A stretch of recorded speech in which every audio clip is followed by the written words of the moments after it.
streetnewsmagazine.it, siamo qui con l'organizzatrice, l'ideatrice e la regista di questa splendida serata, della direttrice della Techno Invest. Siamo quasi pronti, ci siamo. Allora, Sì, ci siamo. quali sono le emozioni? Le emozioni sono tante come ogni volta, infatti questo è il 26esimo spettacolo, anzi il 27esimo, perché è in corso il 27esimo anno della scuola.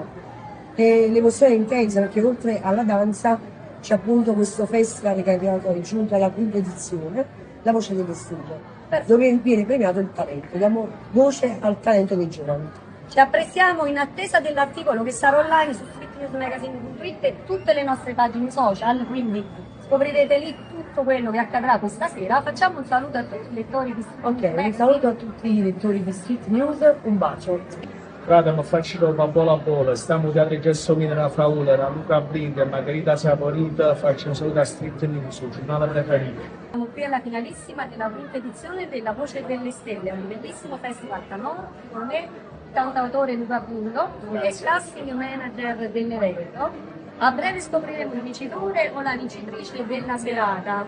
E dunque Luca, quali sono le emozioni in questo momento? Prima di tutto vi ringrazio per essere presenti qui della redazione, per rappresentanza, perché comunque è un orgoglio da parte nostra, siamo un festival giovane, stiamo alla quinta edizione, all'interno del festival ci sono degli intermezzi tra il corso di canto accademico dove lo dirigo io, con gli intermezzi di danza da parte della maestra Mena Di Maso, direttrice dell'Accademia Dance.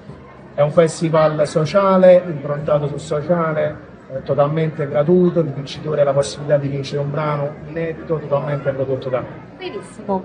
E ovviamente tra pochi giorni potrete leggere tutto quello che succederà stasera in un articolo che sarà online sul nostro sito streetnewsmagazine.it e ovviamente su tutte le pagine social. Quindi seguiteci.